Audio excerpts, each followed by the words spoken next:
Pressbox Radio, Philly Pressbox, and Jim, Chet, Chesko.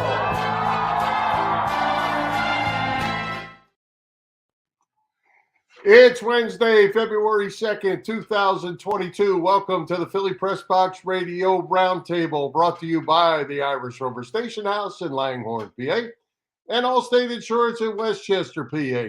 I'm Bill Furman. I'll be your host tonight, along with my partner, Jim, Chet, and Chesko. Hey, Chet, the Sixers have won 5 in a row.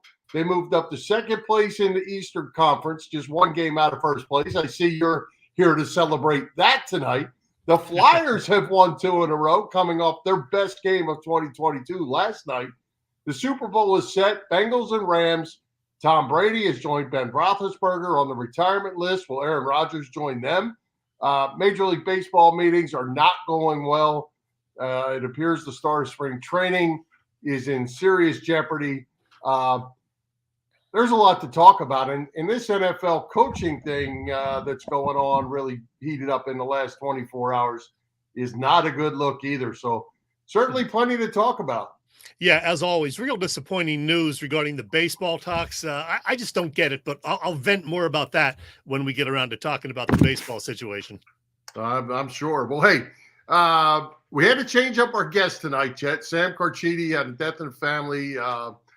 We had to reschedule Sam. He wasn't available. So, but we've got a great guest tonight that I'm really excited about.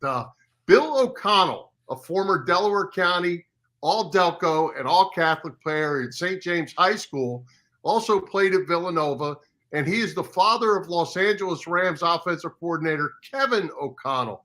Bill is a fun guy. He's a proud dad with deep Delco roots, and you know how I like those Delco roots, buddy. Yeah, I don't know him personally, but you tell me he's a good guy who grew up an Eagles fan. Of course, he's going to be rooting for the Rams on February 13th. We look forward to chatting with him in just a bit, and our condolences to Sam and his wife on the loss of Sam's mother-in-law over the weekend. So our heart goes out to them. Absolutely. Well, Sam's got far more important business to take care of than talking to me and you. Yes. Absolutely. Well, hey, Bill, I want to ask you. Yeah. I was a little busy on my phone before because I was doing some shopping. Maybe you were doing the same thing, checking out the latest gear from the Washington Commanders. You gonna order some? Yeah. Isn't it funny, Chet, that it took about 1 second for them to be nicknamed the Commies? It's been on every post out there. You know, that actually leaked. That came out a couple days ago. It was Joe Theismann. Well, Joe Theismann did it, but also this is all news to me. I'll just hit this real quick. I guess there's a whatever GoDaddy is. It's like a place where you can buy websites. Right. Well, all the NFL teams use one or two, I guess, and all of a sudden the Commanders had been purchased from someone else and brought over into the NFL group, and somebody was smart enough to catch that. The Commies are coming. I don't think they're going to call it the Commies for short, Bill. Now, I'm sure some people might. I have a feeling everybody outside the organization is probably that might not have been the smartest move going with Commanders, but hey, it is what it is. We'll talk about that later. Yes, it is. Oh, Robbie says we didn't come up on Facebook tonight, Chet. I know. We are on YouTube. I posted the link on YouTube. So, folks, if you can, watch via our YouTube channel. I don't know what happened with the Facebook thing, but I did post the link to watch us on YouTube. So, I don't know what happened. YouTube. Well, okay. Are we able to put out something to people that might be looking for us on our page to go to YouTube?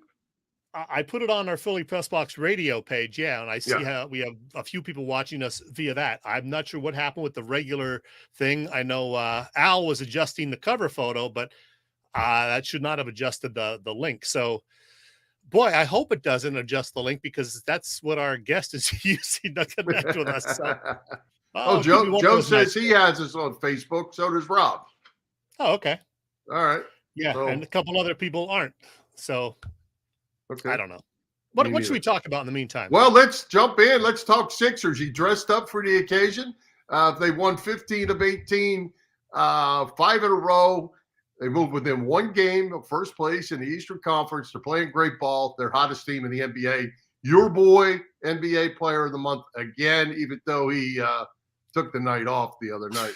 First night off in like a month and a half, Bill. Have you had a night off in the last month and a half? Yeah, I have. Okay. Stop. And he deserves one. When you're Stop. putting in 38 points and 10 or 12 rebounds every single night, you deserve a night off. Oh, so nights off are based on performance? No, they're not. They're based on when you need rest and your team can get by without you. Nobody expected them to win Monday night, and they still did. Thanks in part to this guy. Let me see if I can turn around without wrecking everything. Show you my Maxey thing. There you go. How about that? Tyrese Maxey, my new hero. Oh, Lord. Well, good, because what about your other guy? What about that guy we don't talk about on this show? It's time. I mean, they're right here at the first place. They're going to have I to am make so a move. sick of all of the rumors and all the speculation. And now we had the new story from ESPN the other day. He is a bit of a mental case, I think. And I don't mean that in a disparaging way for anybody with legitimate mental illness, but I mean, he wouldn't return any of Doc Rivers' texts, but yet he apparently expected Doc and Elton and whoever to come out to California to try to meet him in person. That's just nuts. He won't practice now around any of the other Sixers personnel.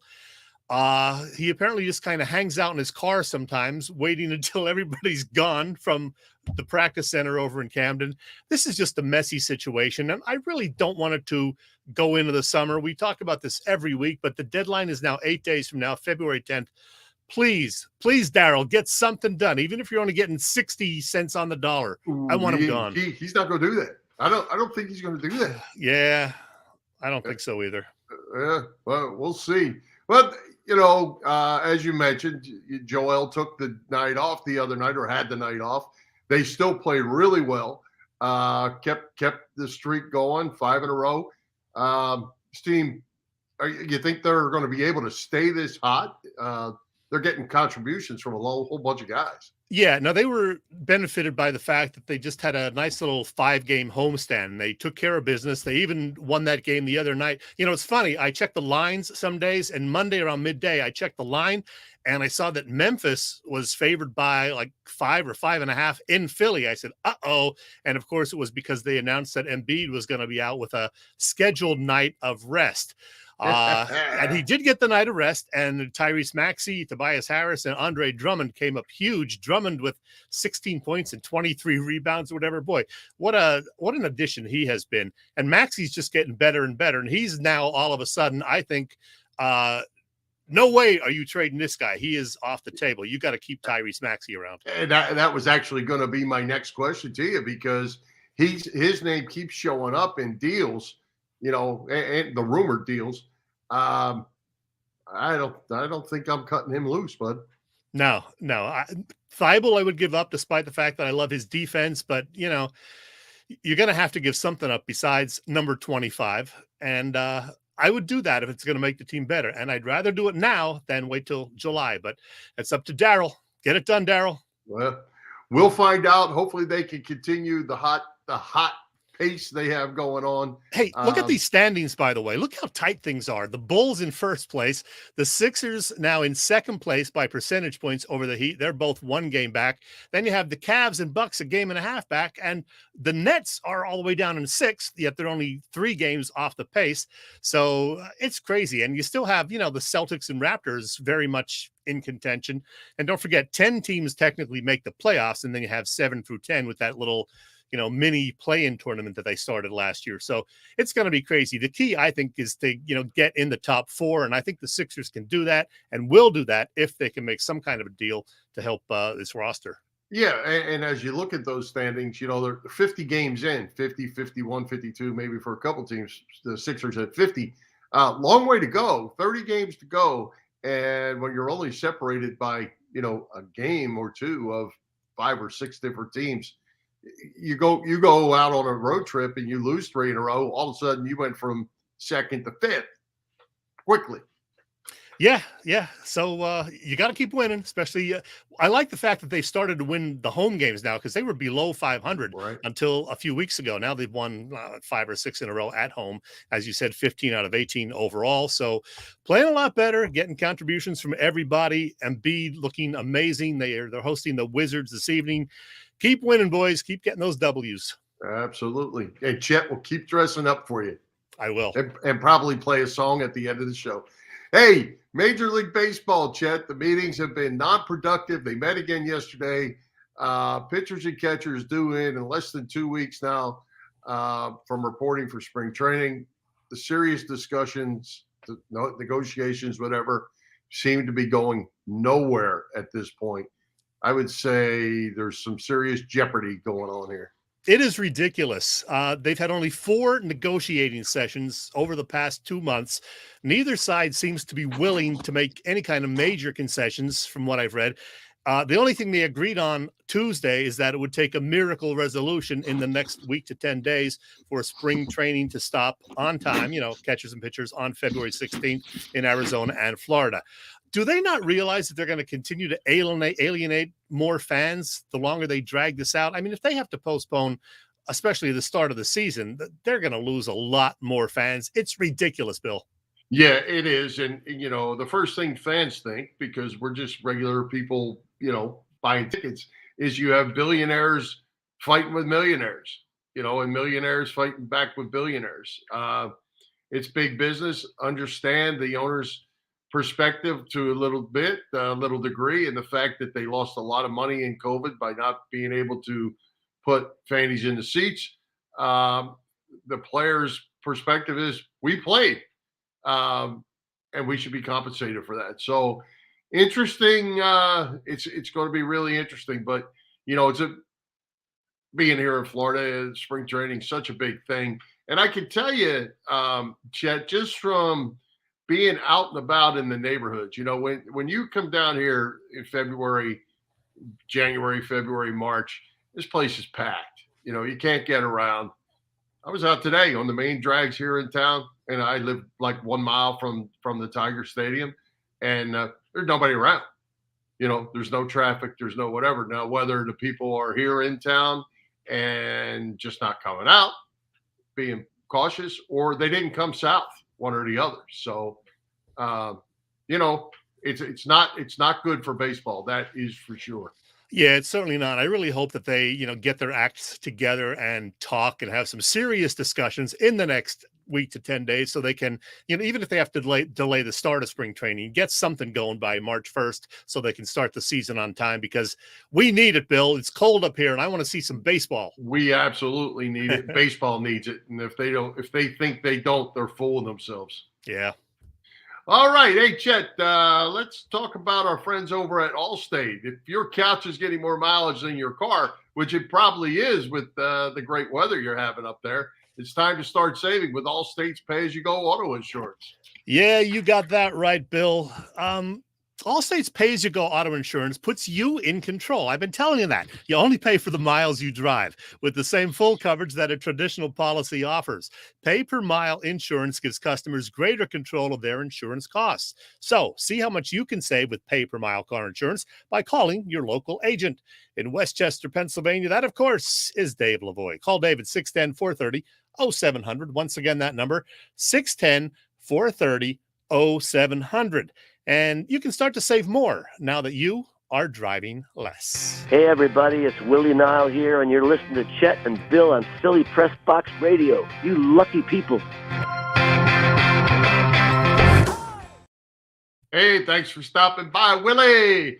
Hey, Chet, I know it pains you that I make you talk about the Flyers each week, but here we are. We're 45 games into the regular season. The Flyers are right about 15 points out of the final wild card spot. They have won 2 in a row after their awful losing streak. Do you even have any interest in the Flyers? Minor interest, Bill. But I'll tell you, let me make a proposition to you. Let's put the Flyers on the back burner for now, because I think our guest is here. Let's see if we can connect and actually talk to Bill. All right. Bill O'Connell, are you there? I think I am here. Oh, Can you hear me? Voice. All right. Okay. Good deal, Bill. Lovely. All right. So let's give the little lead in. We have our Super Bowl match set up. Rams hosting. That's kind of cool. The Cincinnati Bengals. Bill is a proud dad of the NFC champion Rams offensive coordinator, Kevin O'Connell. Bill is a Delaware County guy, all Catholic, all Delco, St. James High School back in the day. So, Bill, first time to Philly Pressbox Radio. Welcome, sir. Thank you so much. I'm delighted to be here. Well, Bill, that was the other Bill that you were just talking to, and I'm Chet. We've been doing this show for 8 years. We're longtime, Philadelphia sports fans. I know you were as well. Now you're kind of rooting for the Rams as well. But from what I understand, Bill, you were also a pretty good athlete yourself, both at St. James High and Villanova. Is that right? Yeah, in St. James, I did football and track. I threw the javelin back when the javelin was still a scholastic event in the Catholic League. Did pretty well in Delaware County and the state meets and the meets of champion, and did pretty well at the javelin. In fact, I actually had a free ride to go to Maryland to throw the javelin long before I ever got to a football free ride. So, but I kind of gave up the javelin when I went into the college football. The demands and everything, and especially spring football really negated me continuing on to throw. But I was a kind of a two-sport athlete there at St. James, and then just focused on football at Villanova. Now, Bill, you have deep roots down in Delco, down my way, down toward Collingdale. You're a Clifton Heights guy to start out with, and out there in Aston, I believe, before you went to St. James. Right. How long were you deep down there in Delco? Well, I basically was. I arrived as a newborn. My mom and dad my father was in the Marine Corps, interestingly enough, in Camp Pendleton, about 20 miles north of us. She went home. He shipped out to Japan. She came home to Clifton Heights, where her mom and dad were. They had a business there in Clifton Heights. I'm sure some of your listeners would know as Duke's Grill or Duke's Tavern. That was a family fixture there in the Duke family. Had a bunch of family members that took on that, and my dad was in the tavern business also. But we migrated from Clifton to Chester. We actually lived on 24th Street down in Chester, and then my dad took another business pursuit, and we ended up in Chester Heights. And then finally, for the bulk of my life there, I ended up in Aston Township, where all of this whole thing really began. Yeah. Cool. Hey, so Bill, your son Kevin, a quarterback, was drafted in the 3rd round of the 2008 draft by the Patriots. That was the year that Tom Brady got hurt in the season opener. Kevin ended up as the backup, I guess, to Matt Castle that season. Got in a couple of games. Did he tell you any good Brady or Belichick stories? Oh, we had tremendous stories from Kevin, even starting in training camp when he was a rookie. Tom Brady, Matt Castle, and my son would line up after practice. Brady was a little bit of a wagerer, and they would start at the 50-yard line, actually like the 40-yard line, and start throwing the ball to hit the crossbar. And the three of them would basically back up. Now, understand, my son's a rookie. Castle's making pretty good coin, and of course we know Tom Brady probably owned half the state of Massachusetts at the time. But they had a contest, and they'd been throwing against the GOAT back in when the GOAT was just getting started. And Kevin and Castle one day actually were beating him, hitting the crossbar. So Brady got kind of ticked off, and in a friendly way. And he said, "All right, I'm going to raise the stakes now from 200. Let's do 1,500 a ball." And my son said, "Hey, Tom, that's a little too rich for my blood, and I think I'll bow out." So I think Brady won by default. He called Castle and he called Kevin, and that was the end of that contest there at the end of practice that day. Wow. Well, once Kevin stayed in the league for just a little while, and then got into the coaching business, he certainly paid a bunch of his dues, and But he also, Right. I guess the locals probably don't realize that he was the offensive coordinator for 3 years for those dreaded Redskins. And how was that as an Eagles fan with him working for the Redskins? Well, I will tell you, from the day he got the job, the family in the county, both in Delaware County and down Philly and then South Jersey, where there's quite a few of them, you can imagine the message traffic between him now coming to go with the Redskins. But it went well. They played the Birds twice. And he had, Kevin had always been an Eagles fan. Back years and years ago, I was working out in New York City and used to drive him down to the vet to see Randall Cunningham and company. But when he went to the Redskins, it was kind of fun. But I used to kid him. And my wife, who's also from Delaware County, used to give me a hard time because I said he was on the phone with us one day and just joking, I started into a chorus of "Fly, Eagles, Fly." And my wife and my daughter-in-law did not appreciate that very much. So we stuck by Kevin when he was down there with Jay Gruden, and then he was with he didn't go with Rivera. He and Rivera had some differences of philosophy. So, but he was down there with Gruden. He was the quarterback coach to Mac Cousins, and then that was right after McVay had taken off for the coast to take the Rams job. So then he became quarterback coach, and then Jay had a little bit more faith and trust in him, comfortable with his philosophies and his game management, and then he actually became the OC there for the last two, and had Alex Smith, it was kind of a neat situation because he and Alex competed in college against each other. Oh. And Alex had come in and until he was seriously injured there. And they were having a great season. The Redskins were having a great season until Smith got hurt there. And and you guys know the rest of the history. It was patchwork. They were literally going around the gymnasiums and nightclubs trying to find offensive linemen to put on the offensive line. So it was a struggle there.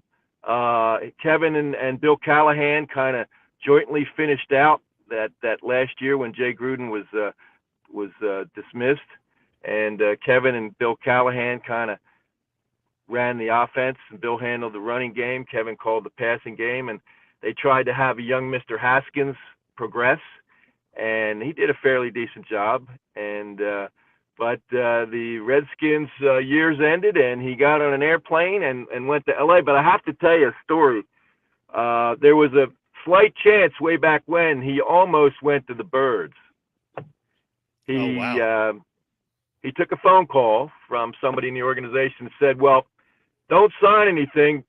Let us talk to you before you sign anything. Well, it was so good and so positive in what he heard in Los Angeles, the Eagles didn't have a chance. So he ended up heading out to Los Angeles, and it's been a great ride while he's been there, and very successful. With the adage of he dealt with Mr. Goff his first year, and then he's now taken Mr. Stafford and that incredible offense with those incredible tools in his toolbox, and he loves working with Sean McVay because the guy's literally a genius, and Kevin is just sucking everything up he can and learning the finer arts of being a head coach, and it's been an adventure this year. It's been fun. It's been fantastic. We've had some close ones. We've had some sad ones, but we finished the season with the Cardinals and had a problem there with the 49ers, but went down to Tampa Bay, and it was a great game, and then they came back, and the rest is history. 10 days from now, they're going to be in SoFi, suiting up and going after it. So yeah, we're going to talk about that in just a bit. But you mentioned that you grew up Eagles fans, you and your son. Oh, yeah. Other than the 3 Super Bowl runs and the 1 title, any favorite memories of rooting for the Birds all those years? Yeah, I'll tell you, my dad took me. This goes way, way back. The younger generation may not remember this, but I used to go with my dad as a first, second grader, and he took me into Franklin Field. You guys certainly remember that, Franklin Field, and I saw Sonny Jurgensen, I saw I saw some really great Hall of Fame football players when I was a little guy. I saw Dick Butkus and Sonny Jurgensen and King Hill and Tim Brown, and then that gradually progressed where they started. But we used to go out to Hershey also to see them at training camp sometimes. So we were, until I left the area in 1980 and moved out west, I was lock, stock, and barrel Birds fan, and still am. Tell you the truth, I still am. There you go. Can't get the Delco out of a guy. My brothers won't let me forget it. That's right.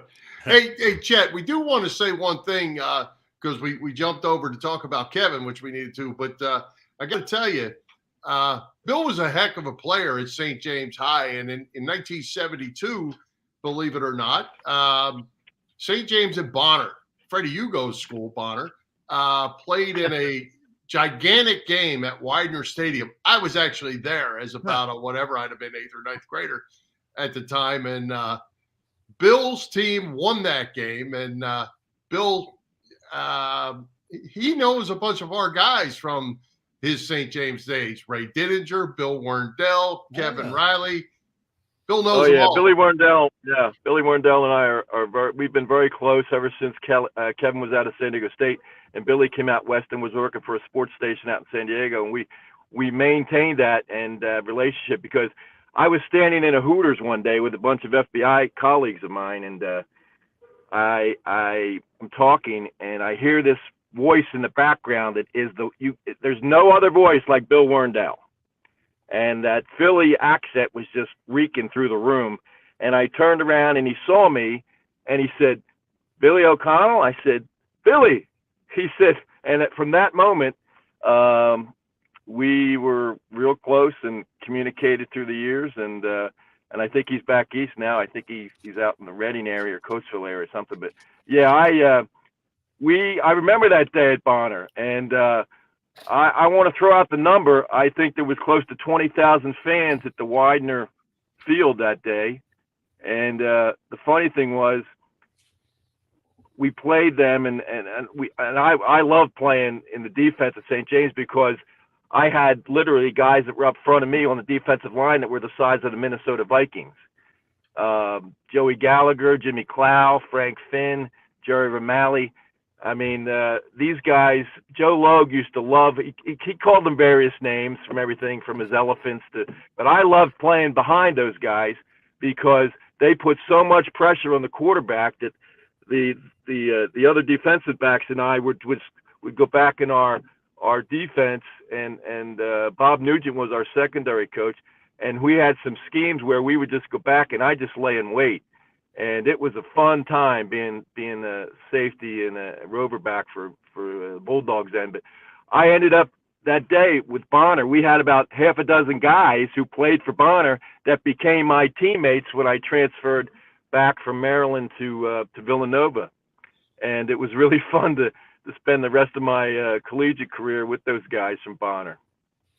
Hey, Bill, I want to ask you, I know you forwarded along some pictures of you and your family out at SoFi Stadium. Have you gotten out there a lot, and how do you like the new facility?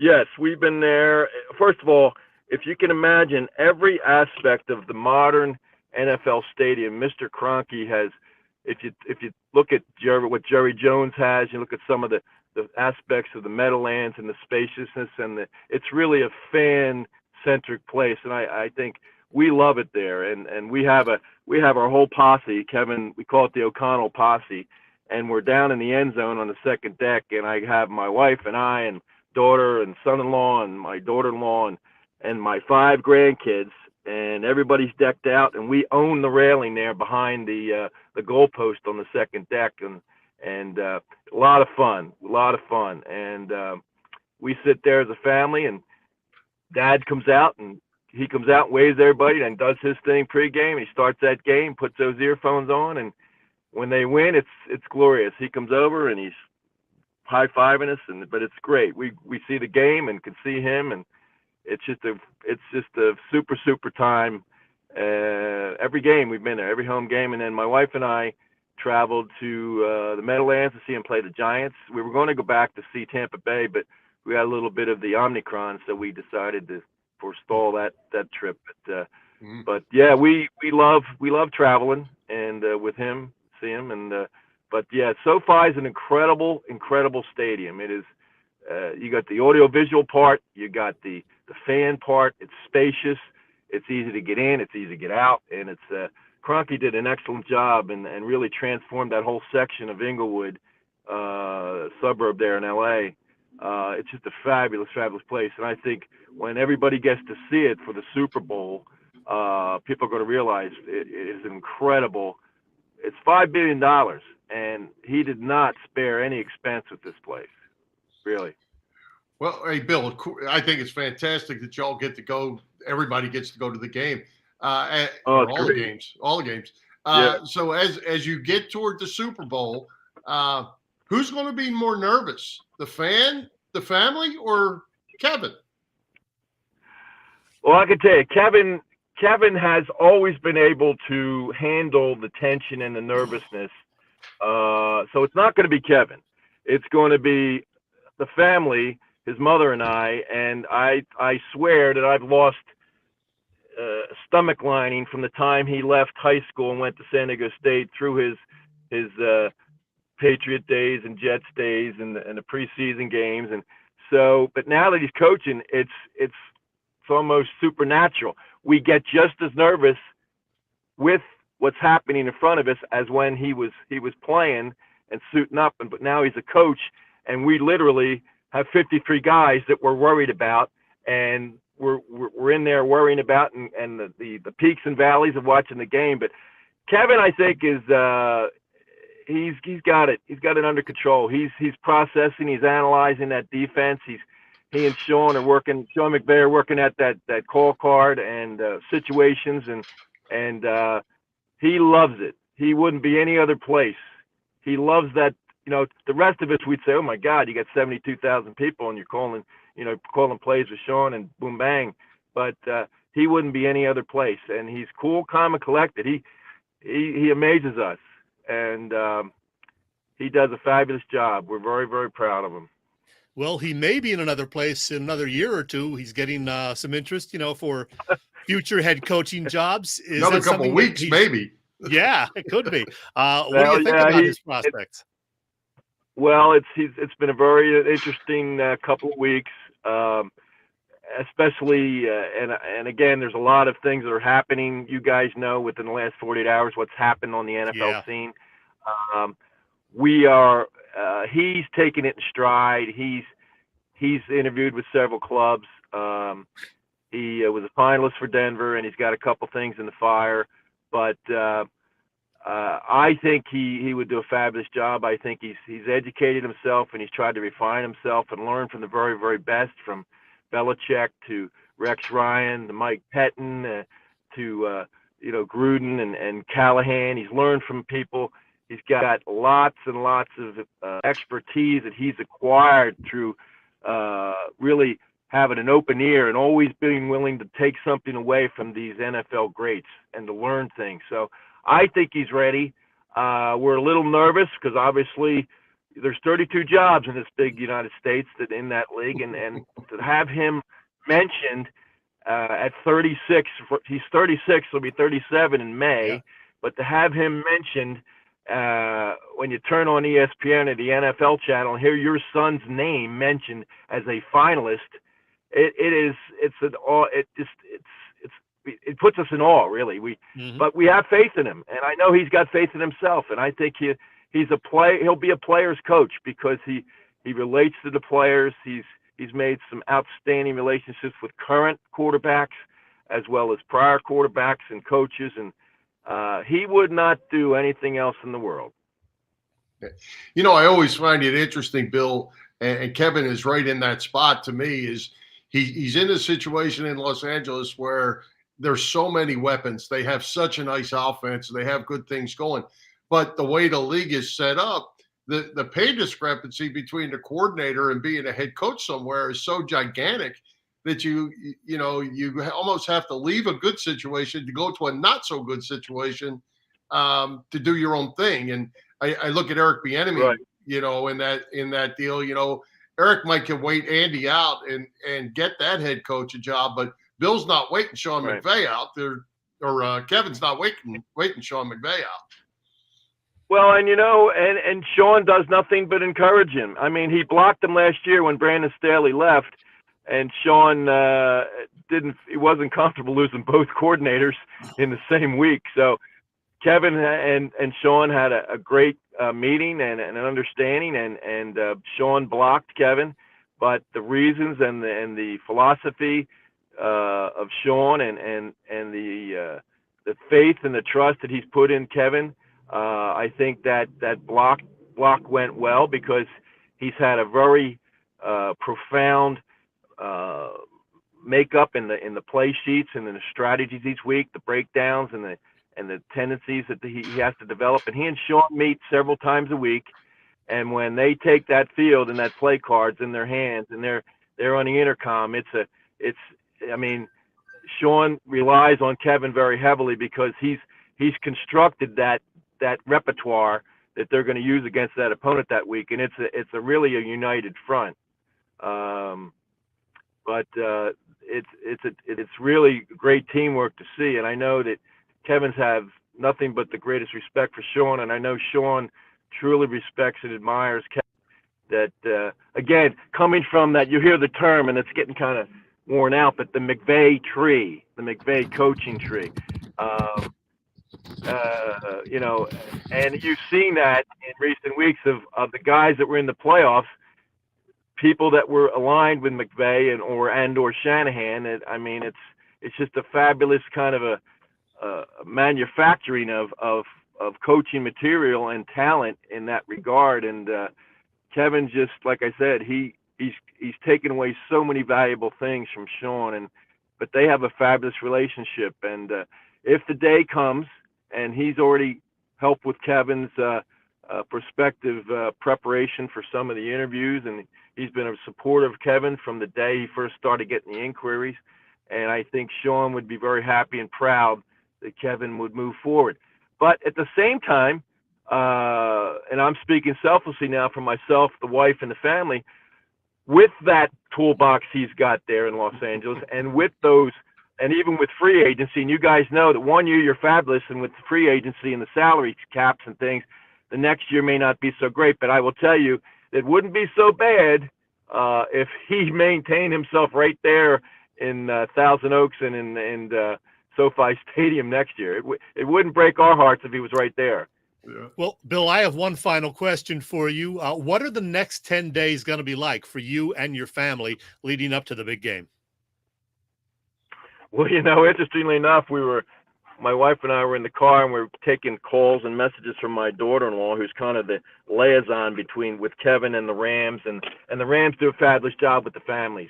And she's been liaisoning with us, and we're kind of going to stay away this week and part of next week, and then gradually members of the family, selected members of the family, myself, my wife, and of course Kevin's wife and my daughter and son-in-law, we're going to gravitate up towards LA, and we're going to hunker down in a couple of hotel rooms close by the team hotel, and maybe attend a function or two with the Rams team and organization. And then Kevin will go into like a quarantine, and then we'll all show up on Sunday and cheer on the Rams. There you go. There you go. Hey, before we let you go, Bill, I want to be sure that we give a shout out to our friend Dave Berman, who helped set this up for me to get to talk to you. Thank you. Yeah, I wanted to give a shout out to Dave, and I guess you had I saw part of it, a real nice article in the Delco Times today from Jack McCaffrey that Dave it was great. Hooked that up too. Nice article. I'll tell you what. You can imagine your son's now going to be coaching a Super Bowl. At the same time, you have your hometown newspapers and media people talking to you about something that we've treasured now since I was 17 years old. And to have those remembrances and to talk to Mr. McCaffrey and to talk to everybody, it's been fairy tale stuff this week. It really has. I can't tell you guys how I appreciate be able to talk to you guys, and I'm looking forward to, frankly, I'll tell you what, we're all looking forward to coming St. James 72 team. We're trying to get some formulation of it. And I'll put this out so anybody, my colleagues and teammates are back there. I will tell you, myself and Tony Surge, who's my lifelong friend, he's out here in California with me. He lives up further up the coast. But we hope there is something, because I've told him, and I'm going to twist his arm, that both of us will be back there to help that team celebrate 50 years. Absolutely. And we hope that can get done. We're kind of sad we lost our high school, but the Bulldog faithful down there, they got the Bulldog kind of nerve center down there in Eddystone. Oh yeah. And I've been there a few times. Me too. There a few times, but I look forward to going back and seeing my teammates and all of the guys. And we've lost four teammates from that team, passed away. But and we'll remember them. Hopefully we'll remember them. But I am very, very excited to go back and be part of something to commemorate that team, the high school, and of course our coaching staff, and Joe Logue, Bobby Ewing, Joe Hawansky, Bob Nugent, and I mean, where can I say? For Delaware County, if you played football in Southern Delaware County, when I was growing up and playing weight football, you dreamed about playing for the Bulldogs. And I played for the Bulldogs too, but it was the Collingdale Bulldogs. Well, I go back and I first proed in the St. James, and the St. James great. You guys remember Frank Ryan? Yep. Frank Ryan was a hell of a running back, went to Duke, and he was our freshman coach. And he got us all together. And just imagine these 14-year-old, red-faced, freckle-faced guys sitting there. And even back then, we were probably the largest freshman football team in the tri-state area. But we sat there, and Frank Ryan told us, and he said, "Gentlemen, this is a collection of talent from this county, which is unsurpassed." And he said, "If you guys work hard and you study hard and you keep your studies up and you stay together and be unified, you could be one of the greatest football teams to ever come out of this county." And lo and behold, that's exactly what happened. He wasn't lying. All right. Well, Bill, we certainly appreciate you joining us. I know you're on the side of the road or driving, but good luck to Kevin. Good luck to the Rams. Thank you. Well, you know what? Understand, I'm a Birds fan. I'm always going to be a Birds fan, but when the kid starts working, you got to support the family. And Absolutely. I'll be a very proud Rams dad, but at the same time, I'll be kind of unilaterally representing the O'Connell family with all the Birds fans back there, because they're all also going to be cheering for him too. Absolutely. All right, Bill, good luck, and give Kevin our best. Good luck to him as well. I certainly will. Thank you so much, guys. Take care. Take care. All right. Hey, Chet, Bye-bye. I know that was great stuff, by the way. That was. Woo! Hey, proud dad moment for sure. Appreciate our buddy that. Al just sent me a tweet from Adam Schefter that offensive coordinator Kevin O'Connell is one of the 4 finalists for the Vikings job. So There you Good go. deal. There you go. Good deal. All right, Chet, I know you're chomping at the bit for your random Chet tonight, but you know what? Before we do that, tell us the final standings of our little season-long pick'em pool between me, you, and Boop. Well, Bob we of Vetrone course Jr. I hate losing, just so you know that. I'm going to say we that still right have the Super Bowl game to pick, but yeah, it's all over. We'll do that next week, the Super Bowl prediction. This past Sunday, Bill, you managed to get both conference championship games right. No, wrong. You got them both wrong. Wrong. Boop and I were both 1-1. We at least got the Rams game right. I have already clinched the championship. I'm 57-31. Boop is 2 games back at 55-33. So no, he can't catch me. And no, we're not counting the Pro Bowl this weekend. We're not making picks on the Pro Bowl. So we're not watching it either. either. Bill, you are 4 back at 53-35. But speaking of Boop, he is still not in a great mood after the Chiefs lost in overtime last Sunday. But you know what? He did this little piece for us anyway this week. Here we go. Hey guys, I've stopped crying long enough to give you a quick look at 2 of my favorite Super Bowl prop bets. The over-under on the longest and shortest touchdowns scored in the game. Let's start with the shortest. The line's 1.5, which means you're basically betting on whether or not there'll be a 1-yard touchdown run, pass, or some kind of fumble recovery in the end zone. The under here has won 7 of the last 9 Super Bowls, and since the Rams themselves have a 1-yard TD in 4 of their last 6 games, under's a pretty good bet. I haven't seen any lines for the longest touchdown yet, but it's going to be in the mid-40s as it is normally. In the last 7 Super Bowls, there's only one touchdown that's gone longer than 38 yards, and that was an 82-yard pick six in 2017. That looks like a pretty good under here, too. The two teams have combined for 14 postseason touchdowns. Only one of them has been longer than 41. This pad right here is the one I'm going to be writing down all my prop bets on, and it'll be sitting in front of me at Splits Bar and Grill, or Route 73 in Maple Shade, New Jersey. It's an easy place to find. Just ask Chet. He's been there more often than my wife this year. Thanks, guys. There you go.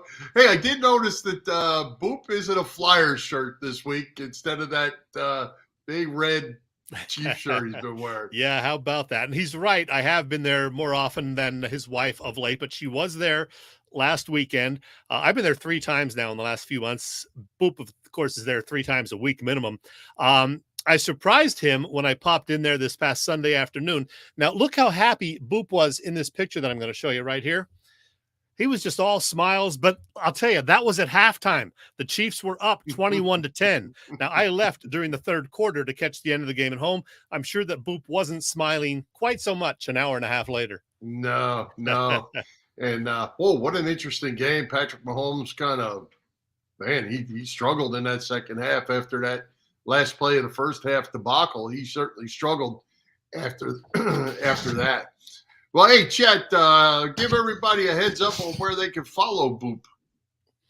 Boop can always be found at bettorsinsider.com. All kinds of betting information there, and you can get lots more from Boop on Twitter. He's going to put a lot of stuff out between now and the Super Bowl. You know that. On Twitter, he is at Boop Stats. That's right.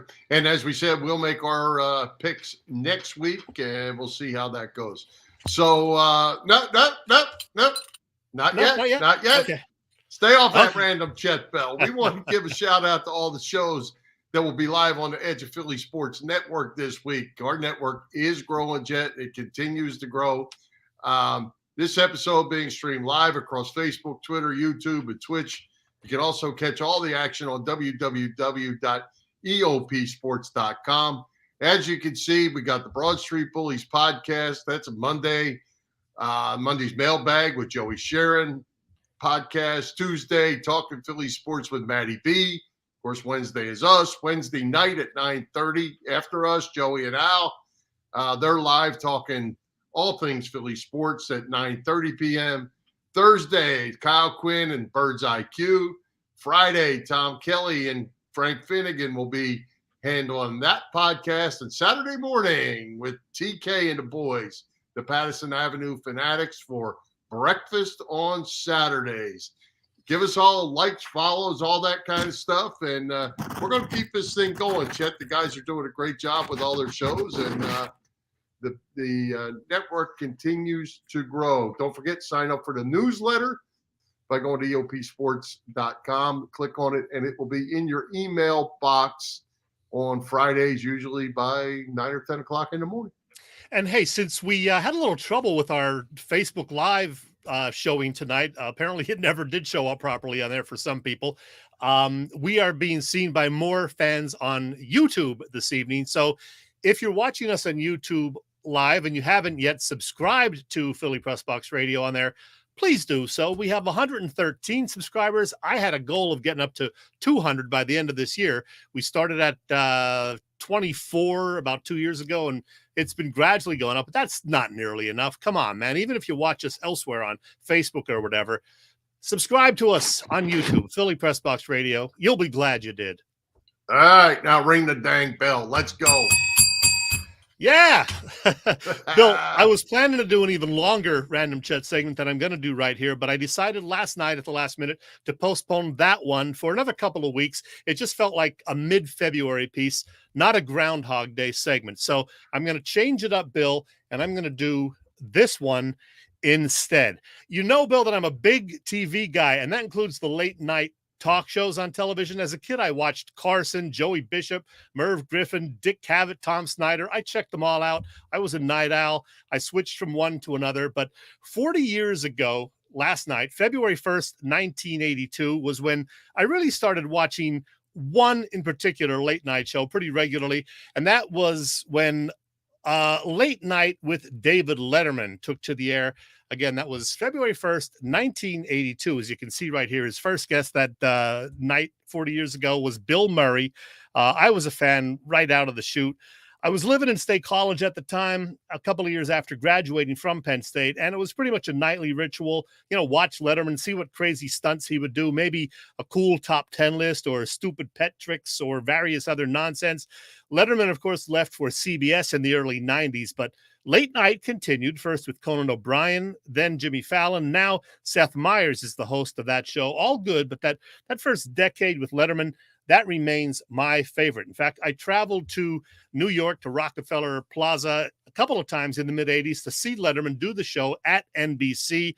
I even snagged a Late Night with David Letterman sponge from his announcer, and that was kind of cool. So I got that. I've had this in my possession, I guess, 38 years now, probably worth at least 50 cents. I don't know. Dave actually also sent me an autographed picture right here. Now, Dave signed this, and I even forgave him for the fact that he signed most of his autograph in black ink over his black jacket. Maybe he was just messing with me, but I don't know. He's a smartass a lot of the time. I will forgive him for that. I am also the proud owner of Dave's book of top 10 lists. And let me give you a couple of examples of the fine writing that his folks did from the top 10 list. Top 10 signs your gym teacher is nuts. Number 10, all he's wearing is a whistle. Number 9, warm-ups include jumping jacks, knee bends, and jello shots. Number 8, he's made a nice little home for himself under the bleachers. Number 5, he insists on being addressed as Captain Sweaty. Number 2, he asks you to spot for him in the men's room. And your final exam, number 1, 3 hours on the teeter-totter. Okay. Another one, and then I'll wrap this up, I promise. This is timely now. Top 10 signs your team won't be going to the Super Bowl. Number 10, last year's mascot is this year's quarterback. Number 8, just to be on the safe side, they often punt on first down. Number 4, players consistently addressing each other as girlfriend. And number 1, during the last quarter, you notice players leaving early to beat traffic. David Letterman, you are the best. Bill, 40 years ago, February 1st, 1982, is when Late Night began. David Letterman, by the way, is now 74 years old and rocking this beard right here, as you'll see.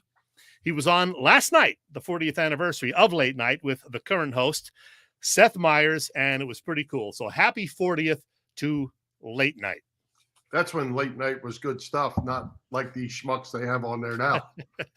I'll disagree with you on that, but yeah, it was great back then. I love Letterman. Hard to believe that you disagree with me on that. Hard to believe, Harry. All right. Hey, great guest tonight at Bill O'Connell. It really, we got Bill kind of on short notice and due to Sam's situation, and Bill was fantastic. And I had an opportunity to talk to him yesterday too, to get him lined up, and man, what a fun guy. And he loves that Delco stuff. Yeah, he was great. That was really enjoyable. Good find. Who do we have coming to Philly Pressbox Radio next week, my friend? Well, Bill, do we have a show for our viewers and listeners next week? Not only will Boop, you and I make our official Super Bowl predictions, but we will also be visited by this guy. His name is Ed Barkowitz. He's a former Inquirer and Daily News writer and reporter. We'll talk about the Philly sports scene and some more Super Bowl betting tips from Ed. And we will also have a visit from another guy that I think most Philly sports fans, Bill, are pretty familiar with. And you don't know about this, but drum roll, please. There it is. That's my official drum roll. Yes, Bill, next week we will have a chat with Dick Vermeil. That's right. The coach of those 1980s Philadelphia Eagles. a Super Bowl winning coach with the Rams, and soon to be Pro Football Hall of Famer. Yeah, I'm talking about Dick Vermeil. So there you go. Bill, tell your friends, tell your family, tell your friends' families, Ed Barkowitz and Dick Vermeil on the big show next week. Going to be live? No, he will not be live, unfortunately. I reached out to him yesterday. I still had his number from when we had him on 6 years ago, and he actually got back to me. He simply said, call me next week. We'll do it. Vermeil. That was it. I said, okay. All right. Hey, that's awesome. That's awesome. We'll make that happen. All right. Let's take another quick break and thank our friends at the PPCC 118 Raz Room. They post great sports memorabilia on their Facebook page so people can take a chance of winning something they may not be able to afford or have access to. All items come with certificates of authenticity. They continue to run out great autographed memorabilia from all the Philly teams and more. They have small line razzes that give greater odds of you winning. And Chet, who doesn't like to win? Check out their Facebook page, like it or follow it. It's PPCC 118 Raz Room. That's right, PPCC 118 Raz Room on Facebook. And Chet, I will tell you, just this evening before the show, they posted a block pool on the Raz Room where you can win a Barry Sanders helmet signed, a Randy Moss helmet signed. There's 4 prizes for 4 quarters. Terrell Davis Super Bowl MVP jersey and a Steve Young jersey are the 4 prizes for the 4 quarters. So check out their page, jump in, and grab a block. Bill, we didn't get to talk about Tom Brady retiring. We wish him all the best. He is clearly the GOAT. We didn't get to talk much about the Flyers, winners of 2 games in a row. I know you were happy we talked through that. Bummer. They have a week off now, so All-Star Weekend this week, and then they resume next Wednesday. And one other thing, Bill, this will be kind of my semi-parting shot. I was at a function last Thursday evening at Puddler's Kitchen and Tap in Bridgeport, and I ran into these guys because Glenn was one of the organizers of it. It was a fundraiser for a friend who had been injured badly in an accident. And yeah, Glenn and Ray were there. Ray holding up a bottle of wine, a Dick Vermeil wine, even though he doesn't drink. And they auctioned that off, and it went for about $1,100, the bottle of wine. And it was autographed by Coach Vermeil himself. And I also got to see Bernie Perrant showing off those rings yet again. Bernie and his lovely wife, Jeannie. Great to see both of them. It was a fun event. Good to see all those guys. And Mike Sealski, I picked up a book. Mike wrote something nice in it for me. So it was awesome. Great event. Good deal. All right. One quick comment I have, and I need to see what you think. Tom Brady, Ben Roethlisberger are out, retired.